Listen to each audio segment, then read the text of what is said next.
Fine. Chapter number 12 है हमारे पास। ये चैप्टर नंबर 11 और 12 इन दोनों का कॉम्बिनेशन है एक्चुअली। इसके अंदर जनाब क्या है कि शेड्यूलिंग से रिलेटेड हमें इंफॉर्मेशन दी जा रही है। शेड्यूलिंग बेसिकली जो है वो किस किस चीज़ की होगी। एक तो शेड्यूलिंग ये हो सकती है, शेड्यूलिंग का तो पता है ना कि एक टाइम स्पैन है। बेशक जो है वो स्टार्टिंग डेट हो या एंड डेट हो, एक स्पेसिफिक ड्यूरेशन है जिसमें आपके रिसोर्सेज या आपकी एक्टिविटीज जो हैं वो काम कर रही होंगी। अब शेड्यूलिंग को आप इन टर्म्स ऑफ कॉस्ट भी कैलकुलेट कर सकते हैं, देख सकते हैं। इन सारी चीज़ों को हम लोग चेक करते हैं और आगे जाके देखेंगे कि शेड्यूलिंग जो है वो कहाँ कहाँ इस्तेमाल हो रही होती है और कैसे कैसे अगर कोई कन्फ्लिक्ट्स वगैरह आ जाते हैं उनको कंपनसेट करना होता है। सबसे पहले हम लोग देखते हैं एक्टिविटी शेड्यूलिंग है हमारे पास। ये किसी भी एक्टिविटी की ड्यूरेशन को रिप्रेजेंट कर रही होगी, मतलब कि यकम तारीख से लेके 10 तारीख तक अगर एक स्टार्ट डेट यकम है और 10 तारीख जो है वो एंड डेट है, तो ये एक स्पेसिफिक एक्टिविटी जो है वो चल रही है और इसकी ड्यूरेशन जो है वो एक्टिविटी शेड्यूल होगा। इसके बाद नेक्स्ट एक्टिविटी होगी, कौन सी एक्टिविटी होगी, ए चलेगी, बी चलेगी या सी चलेगी। हो सकता है कुछ एक्टिविटीज पैरेलल चल रही हो। ये चीज हम लोग ऑलरेडी नेटवर्क डायग्राम वाले चैप्टर के अंदर डिस्कस कर चुके हैं। इसके बाद आती है रिसोर्स शेड्यूलिंग। हो सकता है कि आपकी गिवन एक्टिविटी को कुछ रिसोर्सेज एलोकेट हुए हो। रिसोर्सेज कौन कौन से हो सकते हैं ये आगे जाके देखेंगे। अभी फिलहाल हम लोग ये समझ लेते हैं रिसोर्स जो है वो कोई पर्सन है जो कोई काम कर रहा है एक एक्टिविटी के अंदर, या कोई टूल है या कोई स्पेस है जो कि उस एक्टिविटी के अंदर इन्वॉल्व है। अब रिसोर्स की शेड्यूलिंग ये हो सकती है, हो सकता है कि आपकी जो एक्टिविटी है थ्रू आउट द एक्टिविटी एक रिसोर्स जो है वो इस्तेमाल ना हो रही हो, कुछ टाइम के लिए एक एक्टिविटी के अंदर वो रिसोर्स का इस्तेमाल हो। फॉर एग्जांपल हम लोग अगर बात करें, एक पर्सन है वो स्पेशलाइज्ड है टेस्टिंग के अंदर, तो आपका जो प्रोजेक्ट मैनेजर है या सॉफ्टवेयर डेवलपर है, जो सीनियर सॉफ्टवेयर डेवलपर है, अगर वो आपके सिस्टम को टेस्ट कर रहा है, आपकी टीम जो है उसकी टेस्टिंग कर रही है, फाइनली जो है उस एक्टिविटी के अंदर एंड पे जाके उसने टेस्टिंग को अप्रूव करना है, तो क्या किया जाएगा, ये रिसोर्स की शेड्यूलिंग हो रही है। उसने एक दिन लिया या 2 दिन लिया, एक्टिविटी 10 या 12 दिन की थी, उसने 1-2 दिन लिए उस चीज को अप्रूव करने में, तो उस रिसोर्स की यूटिलाइजेशन जो है वो एक स्पेसिफिक टाइम के अंदर हुई है। इसके बाद है कॉस्ट शेड्यूलिंग। इसके अंदर हम लोग देखते हैं एक्सपेंसेस हमारे क्या निकल रहे हैं। आपको याद होगा हम लोगों ने एक ट्रायंगल को डिस्कस किया था कि जब हमारी क्वालिटी इंक्रीज होगी तो हमारा मे बी टाइम भी इंक्रीज हो और सिमिलरली हमारी जो कॉस्ट है वो भी इंक्रीज हो। याद है वो ट्रायंगल था कॉस्ट, क्वालिटी और टाइम का। बहरहाल इसके अंदर जो है यही चीज बताई जा रही है कि अगर आप रिसोर्सेज को ज्यादा करते हैं या टाइम को ज्यादा एक्सपेंड करते हैं तो आपके एक्सपेंसेस भी इंक्रीज होंगे। हो सकता है पैरेलल या इक्वल चल रहे हो आपके एक्सपेंसेस, या हो सकता है ये डबल हो। अच्छा जी, रिसोर्सेज क्या क्या हो सकते हैं, जैसे हम लोगों ने पहले बात की, कोई पर्सन हो सकता है, ये लेबर हो सकती है, कोई इक्विपमेंट या टूल हो सकता है कोई मशीन हो सकता है मटेरियल हो, या कोई स्पेस हो सकती है, कोई जगह हो सकती है, उसको रिसोर्स कहा जा सकता है। ये किसी भी टाइप की सर्विसेज जो प्रोवाइड की जा रही हो एक एक्टिविटी के अंदर, वो भी रिसोर्सेज हो सकती है। टाइम की सेंस में वही हम लोग जैसे बात कर रहे थे कि एक स्टार्ट डेट है, एक स्टार्ट टाइम है और एक एंड टाइम है, और इस पूरे की पूरी ड्यूरेशन को हम लोग एक रिसोर्स के तौर पे इस्तेमाल कर सकते हैं शेड्यूलिंग के लिए। और मनी है, क्या कह रहे हैं ये, use to buy the other resources. आप आउटसोर्स कर सकते हैं, कुछ प्रॉपर्टीज जो है वो परचेज कर सकते हैं, अपनी कंपनी के कुछ एसेट्स वगैरह ले सकते हैं, तो ये भी हमारे पास रिसोर्सेज के अंदर ही आता है। अच्छा, अब रिसोर्सेज हमारे पास आ गए हैं, उनको एलोकेट कैसे करना है। नेटवर्क डायग्राम वाले चैप्टर में हम लोगों ने सिर्फ और सिर्फ टाइम को कंसिडर किया था कि एक्टिविटी क्या है, उसकी स्टार्ट डेट क्या है, उसकी एंड डेट क्या है, और उसके अंदर फ्लोट क्या है। अच्छा, कोई मुझे बता सकता है फ्लोट क्या चीज होती है?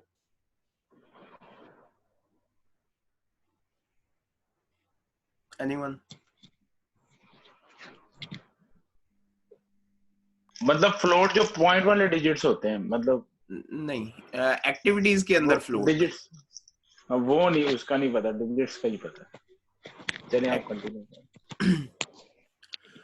फ्लोट मींस कि अगर कोई एक्टिविटी पैरेलल चल रही है, फॉर एग्जांपल एक एक्टिविटी है जो कि 1 तारीख से लेके यकम तारीख से लेके 5 तारीख तक चल रही है, और इसी के पैरेलल एक एक्टिविटी ऐसी है जो कि 1 तारीख से लेके 3 तारीख तक चलेगी, लेकिन इन दोनों एक्टिविटीज के एंड पे एक न्यू एक्टिविटी स्टार्ट होगी एक्टिविटी सी। बात फॉलो कर ले, दो एक्टिविटीज हैं ए और बी, वो तो पैरेलल चलेंगी, और उन दोनों के पैरेलल चलने के बाद जो इनका एंड प्रोडक्ट है या एंड रिजल्ट है, उसके बाद नेक्स्ट एक्टिविटी सी जो है वो स्टार्ट होगी। यानी कि सी के जो प्रीडिसेसर है वो एक्टिविटी ए और एक्टिविटी बी है।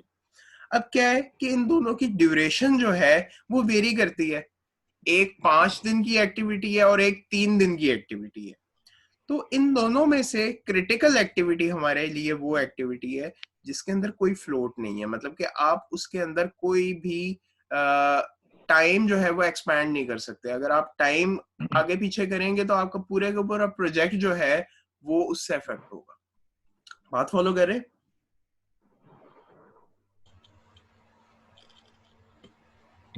जी नसीर। जी जी सर, आप बोलते रहे, वो मैंने म्यूट किया हुआ है, फिर शोर आएगा ना आपको। सही, ठीक है। इसमें ये देखें, दो एक्टिविटीज हैं पैरेलल चल रही हैं।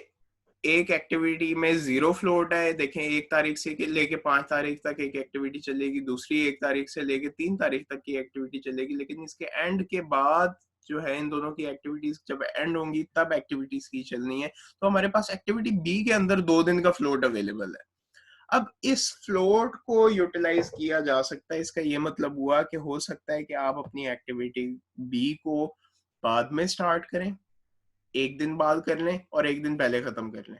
हो सकता है 2 दिन आप फ्लोट अपना फुल यूटिलाइज कर लें स्टार्टिंग में, और एंड में दूसरी एक्टिविटी के बिल्कुल साथ, बिल्कुल पैरेलल जो है वो उस एक्टिविटी को कंप्लीट करें। तो आपके पास यहाँ पे एक्टिविटी बी के अंदर एक फ्लोट अवेलेबल होगा, एक्टिविटी ए के अंदर कोई फ्लोट नहीं है, इसीलिए वो हमारे लिए क्रिटिकल एक्टिविटी होगी। ठीक हो गया?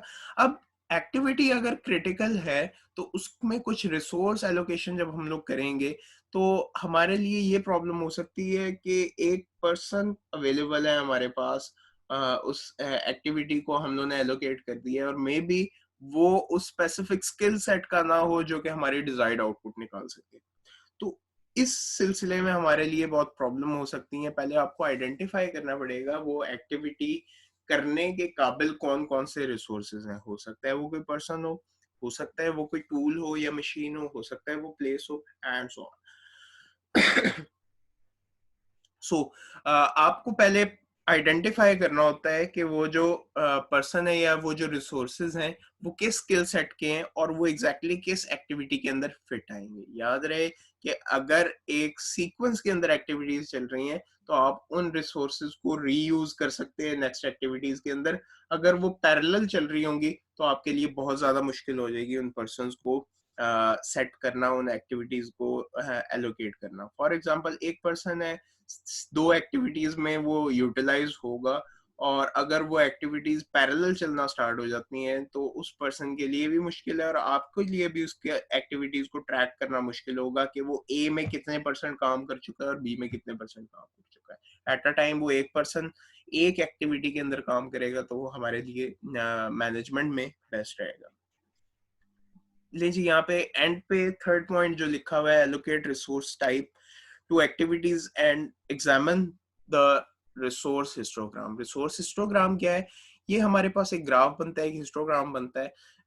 आपके नीचे जो है एक्स एक्सिस पे टाइम आ रहा है और ऊपर जो है वो स्टाफ रिक्वायर्ड या ह्यूमन रिसोर्सेज का यहाँ पे मीटर है। अब इसके अंदर क्या किया जा रहा है कि एक साइड पे आपके नंबर ऑफ पर्संस काउंट किए जा रहे हैं और दूसरी साइड पे जो है वो टाइम या वीक, डेज या मंथ, कुछ भी यहाँ पे यूनिट जो है वो डिफाइन किया जा सकता है। अब यहाँ पे पता चल रहा है कि जब आपका प्रोजेक्ट होगा तो इस प्रोजेक्ट के अंदर टाइम के साथ साथ कितने लोग रिक्वायर्ड होंगे। ठीक है, फॉर एग्जाम्पल वीक 1 में हमारे पास 2 लोग रिक्वायर्ड हैं, सिमिलरली वीक 2 में 3 लोग, वीक 3 में वापस 2 लोग, क्योंकि अलग अलग एक्टिविटीज चेंज हो रही होंगी, खत्म हो रही होंगी, स्टार्ट हो रही होंगी, और उनके मुताबिक हमारे रिसोर्सेज जो हैं वो कम और ज्यादा हो रहे होंगे। हो सकता है वो रिसोर्सेज आपके टीम मेंबर्स ही हो, और हो सकता है उन पीपल को आप आउटसोर्स करें। ऐसे ही हमारे पास वीक 4 में जो है ये 4 लोग रिक्वायर्ड हैं, मैक्सिमम जो है वीक 6 में गए हैं हमारे पास 5 लोग हैं, एंड सो ऑन। ये हमारे पास जो रेड लाइन है ये एक्चुअली ये ऑप्टिमम वैल्यू है कि हमारे पास एक एवरेज निकल रही है। हमारे पास जो लोग होंगे वो 3 से 4 एट अ टाइम मौजूद होंगे। ये रिसोर्स का हिस्टोग्राम होता है कि आप अपने स्टाफ को या रिसोर्सेज को यहाँ पे कैलकुलेट कर सकते हैं, देख सकते हैं कि पीक पावर आपके पास कहाँ पे आएगी और किस टाइम पे जाके आपके पास सबसे कम ह्यूमन रिसोर्स होगी, एंड सो ऑन। ये रिसोर्स हिस्टोग्राम हमें बताता है। जरूरी नहीं है सिर्फ और सिर्फ ये स्टाफ रिक्वायर्ड के लिए हो। आप किसी भी टूल, मशीनरी या किसी भी रिसोर्स को जब आप यूटिलाइज करेंगे तो आप उसको वाई एक्सिस पे रख सकते हैं, और नीचे जो है एक्स एक्सिस पे आपके पास टाइम ही होगा, ताकि आपको पता चल सके कि आपके प्रोजेक्ट में कहाँ कहाँ कम लोग हैं, कहाँ कहाँ ज्यादा लोग हैं। अब यहाँ से हमें आइडिया हो जाएगा। लेट्स से वीक 1 में हमारे पास जो है सिर्फ और सिर्फ 2 लोग हैं, बाकी के जो स्टाफ है उसको कहाँ पे हम लोग यूटिलाइज कर सकते हैं मीनवाइल। इससे फायदा ये होगा कि आपके जो पैसे हैं वो कम लगेंगे। कैसे कम लगेंगे? हो सकता है कुछ जो आपके स्टाफ मेंबर्स हैं वो मंथली बेसिस पे आपके साथ चल रहे हो, और अगर उनको आप फ्री करेंगे तो उनकी सैलरी आपको पे करनी ही करनी है। तो क्या किया जाता है, उन लोगों को किसी और एक्टिविटी में इंडल्ज कर दिया जाता है और उनको इस्तेमाल किया जाता है। वो काम कर रहे होते हैं और आपको नुकसान नहीं होता, आपकी जो बजट की कैलकुलेशन है वो डिस्टर्ब नहीं होती। ओके, समटाइम्स ऐसे भी हो सकता है, जैसे अभी थोड़ी देर पहले भी हम लोगों ने डिस्कस किया, रिसोर्सेज के क्लैशेस आ सकते हैं। रिसोर्सेज के क्लैशेस कैसे? कि हो सकता है एक पर्सन जो है वो एक एक्टिविटी में काम कर रहा है, और मीनवाइल दूसरी एक्टिविटी में भी उसकी जरूरत पड़ गई है। या हो सकता है कि आपने गलत कैलकुलेशन कर ली है, उसको एक एक्टिविटी एलोकेट की हुई थी, साथ ही दूसरी एक्टिविटी उसको एलोकेट कर दी है। अब यहाँ पे क्लैशेस आने के बहुत सारे चांसेस हैं। हो सकता है कि एक सिस्टम या एक कंप्यूटर जो है हमारे पास था जो कि हाई एंड ग्राफिक्स प्रोड्यूस करता था, और आपने सेम मशीन, सेम कंप्यूटर जो है वो 2 डिफरेंट एक्टिविटीज में एलोकेट कर दिया है, और जो कि सेम टाइम पे होंगी। अब एक टाइम पे एक ही बंदा या एक ही एक्टिविटी पे काम किया जा सकता है और एक ही रिसोर्स होगी, तो आपके लिए क्लैशेस आना जो है ना वो यहाँ पे जरूरी हो जाएंगे और प्रॉब्लम होगी आपके लिए। तो क्या किया जाता है, एक्टिविटी को, इन क्लैशेस को कैसे रिजॉल्व किया जा सकता है? Delaying one of the activities. अब देखें 2 पैरेलल आ गई हैं या 3 पैरेलल आ गई हैं, उनमें से किसी एक एक्टिविटी को आपने डिले करना है। अब डिले कैसे करना है? या तो आप उस फ्लोट का इस्तेमाल कर सकते हैं। फ्लोट हम लोगों ने अभी डिस्कस किया कि वो जो गैप है, वो टाइम स्पैन में आपके पास जो गैप आ रहा है, आपके लिए आसानी हो जाएगी कि आप फ्लोट को इस्तेमाल करें। हो सकता है कि आप लेट स्टार्ट करें एक्टिविटी को फ्लोट को यूटिलाइज करते हुए, या हो सकता है आप अर्ली स्टार्ट कर लें उस एक्टिविटी को, या ये भी हो सकता है कि आप दोनों को जो है फ्लोट दोनों साइडों पे बराबर रखें, स्टार्ट में और एंड में बराबर रखें फ्लोट, और इस एक्टिविटी को चलाएं। आप रिसोर्स के फ्री होने का वेट कर सकते हैं। तो यहाँ पे यही बात आ रही है कि अगर आप अपने फ्लोट का इस्तेमाल करते हैं तो पता चल जाता है। अब देखें यहाँ पे एक प्रॉब्लम होगी कि अगर आपकी वो एक्टिविटी क्रिटिकल है। क्रिटिकल एक्टिविटी वो एक्टिविटी है जिसके अंदर आपके पास जीरो फ्लोट होगा, मतलब कि जीरो चांसेस हैं आपके पास आप अपने टाइम को जो शेड्यूल आपने किया हुआ है उसको आगे पीछे कर सकें, उसको चेंज कर सकें। अगर आप उसको चेंज करेंगे तो अल्टीमेटली आपके पूरे का पूरा प्रोजेक्ट जो है वो डिस्टर्ब होगा, आपके पूरे पूरे प्रोजेक्ट का शेड्यूल जो है वो चेंज हो जाएगा। वो क्रिटिकल एक्टिविटी होती है। ओके, क्या कहा जा रहा है यहाँ पे? Delaying start of one activity until finish off other activity that resource is being used. आप ये भी कर सकते हैं कि आप डिले कर दें जिसके अंदर वो रिसोर्स इस्तेमाल हो रहा है, वो कंप्यूटर या वो पर्सन का इस्तेमाल किया जा रहा है उस एक्टिविटी के अंदर, उसको डिले किया जा सकता है।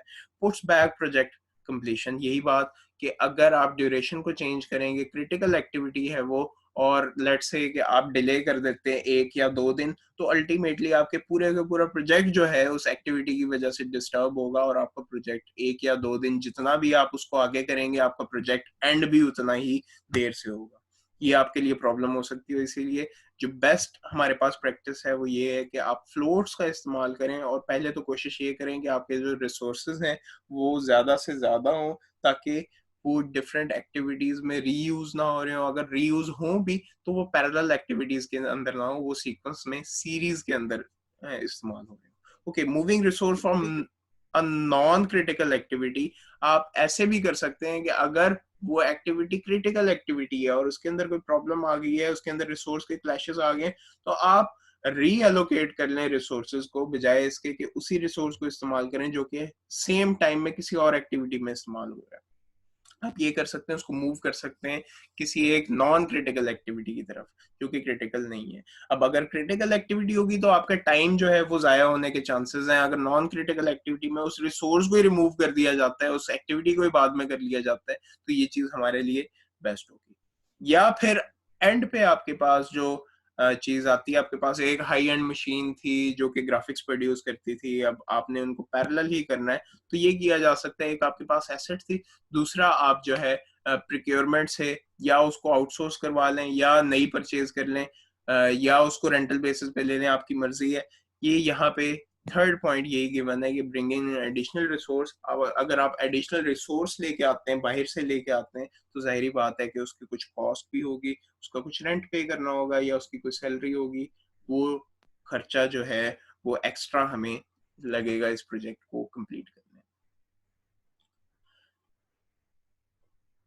ओके, हम लोग प्रायोरिटाइज भी कर सकते हैं। एक हम लोग आगे लॉ भी पढ़ेंगे कि कैसे इन एक्टिविटीज को प्रायोरिटाइज किया जा सकता है। सबसे पहले आप प्रायोरिटाइजिंग करते हैं कि कौन सी एक्टिविटी करनी चाहिए, किसके रिसोर्स को कंप्लीट करना चाहिए, पहले करना चाहिए बाद में करना चाहिए, कैसे इसको हैंडल करें। सबसे पहले हमारे पास है जी टोटल फ्लोड प्रायोरिटी। आप क्या करें कि जो एक्टिविटी जिसका सबसे कम फ्लोट है उसको हाईएस्ट प्रायोरिटी पे रखेंगे।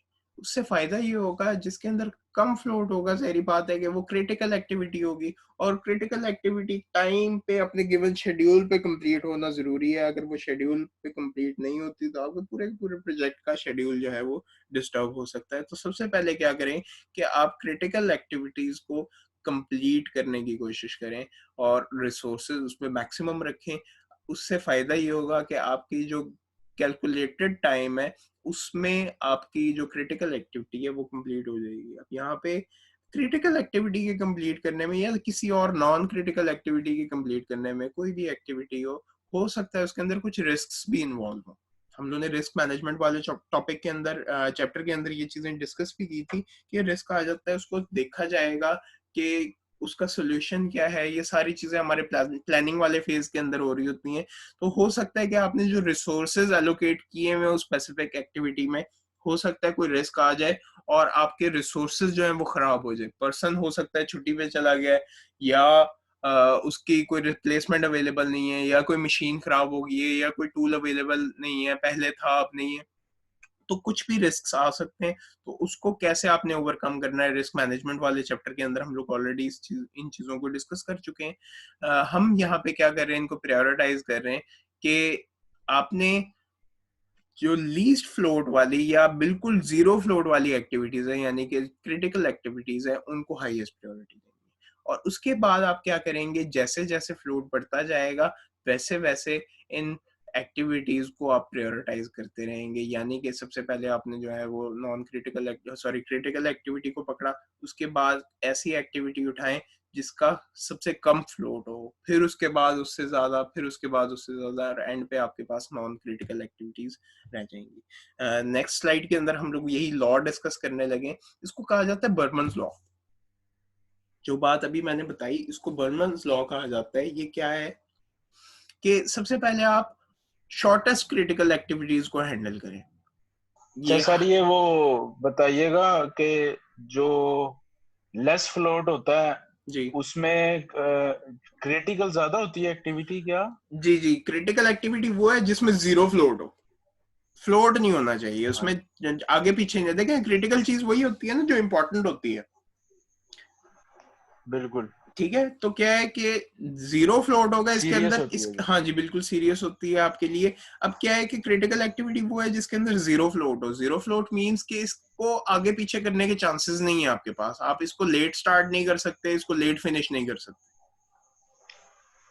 सही है। तो ये आपके लिए क्रिटिकल एक्टिविटी होगी, और वो सेट ऑफ क्रिटिकल एक्टिविटीज, आपके पास प्रोजेक्ट में बहुत सारी क्रिटिकल एक्टिविटीज होंगी। अगर बिल्कुल। आप उन उस पाथ को फॉलो करेंगे, क्रिटिकल एक्टिविटीज को ज्वाइन करते जाएंगे, तो वो आपके लिए क्रिटिकल पाथ होगा। और अल्टीमेटली आपके पूरे के पूरे प्रोजेक्ट का जो शेड्यूल है वो यहीं से कैलकुलेट होता है कि क्रिटिकल एक्टिविटीज टोटल कितना टाइम ले रही है। देखिए नॉन क्रिटिकल एक्टिविटीज को कैलकुलेट करने में हमारे लिए प्रॉब्लम नहीं होगी। क्यों? क्योंकि क्रिटिकल एक्टिविटीज उनके पैरेलल चल रही होंगी। एक एक्टिविटी है, क्योंकि वो एक टाइम पे यकम, डिपेंडेंट भी नहीं होंगी, नॉन क्रिटिकल। एग्जैक्टली अब देखें वही पहले वाली एग्जांपल कि एक क्रिटिकल एक्टिविटी है, 1 तारीख से लेके 5 तारीख तक चल रही है, उसकी ड्यूरेशन 5 दिन है। और दूसरी एक्टिविटी है जो कि 3 दिन में कंप्लीट होगी, लेकिन होगी एक्टिविटी ए के पैरेलली। अब आपके पास 2 दिन का फ्लोट मिल रहा है, आप बेशक यकम तारीख को स्टार्ट करें और 3 तारीख को खत्म करें, आप बेशक उस एक्टिविटी को 2 तारीख को स्टार्ट करें और 4 तारीख को खत्म कर दें, सही है। And so on. तो क्या है, ये यहाँ पे हमारे पास फ्लोट अवेलेबल है, तो ये नॉन क्रिटिकल एक्टिविटी है। और क्रिटिकल एक्टिविटी वो है जिसको हम लोग आगे पीछे नहीं कर सकते, उसमें छुट्टी नहीं कर सकते। समझ आ ठीक हो गया? ठीक हो गया। अच्छा, अब देखें यहाँ पे हम लोग क्या कह रहे हैं, प्रायोरिटी, हाईएस्ट प्रायोरिटी किसकी होनी चाहिए? क्रिटिकल एक्टिविटी की होनी चाहिए। वो क्रिटिकल एक्टिविटी जिसकी शॉर्टेस्ट ड्यूरेशन हो, सबसे कम ड्यूरेशन हो। इसके बाद नेक्स्ट प्रायोरिटी आप देंगे बाकी क्रिटिकल एक्टिविटीज को जिनकी ज्यादा ड्यूरेशन हो सकती है, लेकिन अभी तक हम लोग जो पोर्शन डिस्कस कर रहे हैं वो क्रिटिकल एक्टिविटीज से ही रिलेटेड है। इसके बाद नेक्स्ट प्रायोरिटी आप देंगे शॉर्टेस्ट नॉन क्रिटिकल एक्टिविटीज को। देन नॉन क्रिटिकल एक्टिविटीज जिनका बहुत कम फ्लोट हो, और एंड पे जाके जो बची हुई क्रिटिकल एक्टिविटीज हैं वो। तो ये 5 चीजें हम लोगों ने डिस्कस की। सबसे पहले वो क्रिटिकल एक्टिविटीज जिनकी ड्यूरेशन सबसे कम हो, इसके बाद वो क्रिटिकल एक्टिविटी जो कि बच गई हैं, इसके बाद नॉन क्रिटिकल एक्टिविटी स्टार्ट हो जाती हैं, लेकिन वो एक्टिविटीज जिनकी ड्यूरेशन सबसे कम हो, फिर नॉन क्रिटिकल एक्टिविटीज जिसके अंदर फ्लोट सबसे कम हो, और इसके बाद एंड पे जो बच जाती हैं उन एक्टिविटीज को हम लोग हाईएस्ट प्रायोरिटी देते हैं। अब अगर इस बर्मन्स लॉ को हम लोग इम्प्लीमेंट करते हैं तो हमारे पास रिसोर्सेज के क्लैशेस कम से कम होंगे। एक तो ये है कि जब पैरेलल एक्टिविटीज चल रही होंगी तो उसके अंदर रिसोर्स एलोकेशन प्रॉपरली हुआ वो होगा हमारा, और इसके अंदर फ्लोट की प्रायोरिटीज को देखते हुए हम लोग ये चीज देख सकते हैं कि किस एक्टिविटी में कौन सा रिसोर्स एलोकेट करना है। अब हमारी ये जो 3 दिन और 5 दिन वाली एक्टिविटी एग्जाम्पल चल रही है, अगर इसमें दोनों में एट अ टाइम एक ही रिसोर्स इस्तेमाल हो रहा होगा तो हम लोग हाईएस्ट प्रायोरिटी किसको देंगे? क्या हम नॉन क्रिटिकल एक्टिविटी को हाईएस्ट प्रायोरिटी देंगे? नहीं, ऐसा नहीं है। नहीं। हम लोग क्रिटिकल एक्टिविटी को हाईएस्ट प्रायोरिटी देंगे, क्योंकि उसके अंदर नीचे वाली एक्टिविटी के अंदर फ्लोट अवेलेबल होगा, हम लोग उसको आगे पीछे मूव कर सकते हैं, और वो नॉन अच्छा क्रिटिकल है अगर जी। एक जो नॉन क्रिटिकल एक्टिविटी है हाँ जी, वो, और उसकी ड्यूरेशन भी ज्यादा है, मतलब वो टाइम टेकिंग है, तो उसको पैरेलल चला सकते हैं हम क्रिटिकल एक्टिविटी के। ये आपके प्रोजेक्ट पे डिपेंड करता है ना। हो सकता है कि आपको नेक्स्ट जो एक्टिविटी, अब देखें आप कह रहे हैं कि हमारी नॉन क्रिटिकल एक्टिविटी उसकी ड्यूरेशन ज्यादा है, अगर वो हम्म पैरेलल नहीं है, हम्म ठीक है, अगर वो पैरेलल नहीं है तो वो अल्टीमेटली एक क्रिटिकल एक्टिविटी बन जाएगी। अगर वो किसी के पैरेलल चल रही है और उसकी जो आउटपुट है वो नेक्स्ट एक्टिविटी के अंदर एज अ इनपुट आनी है, 2 एक्टिविटीज पैरेलल चल रही थी, एक क्रिटिकल थी एक नॉन क्रिटिकल थी, उन दोनों की जो हम्म आउटपुट है कुछ उनका एंड रिजल्ट जो है वो नेक्स्ट एक्टिविटी के अंदर जाएगा, तो वो नेक्स्ट एक्टिविटी स्टार्ट हो सकेगी। हम्म ठीक है। तो अब नॉन क्रिटिकल एक्टिविटी की अगर आपके पास ड्यूरेशन ज्यादा हो जाती है तो अल्टीमेटली वो वाली एक्टिविटी हो ही क्रिटिकल जाती है, क्योंकि आपके पास जो ऊपर वाली एक्टिविटी थी उसके अंदर फ्लोट आना स्टार्ट हो जाएगा। हम्म और सही है, जो मतलब कि जिस वैसे भी जिसकी आउटकम पे कोई एक्टिविटी डिपेंडेंट है तो वो ऑटोमेटिकली वो क्रिटिकल क्रिटिकल हो बन जाएगी। जाएगी, बिल्कुल ऐसे ही है। ज्यादातर क्रिटिकल और नॉन क्रिटिकल का जो काम है ना वो सिर्फ और सिर्फ ये पैरेलल के अंदर आता है। अदरवाइज अगर कोई सिंगल एक्टिविटी है जिसके पैरेलल कोई एक्टिविटी नहीं चल रही, अल्टीमेटली वही क्रिटिकल एक्टिविटी हुई ना, उसमें तो नहीं हम लोग फ्लोट देखेंगे।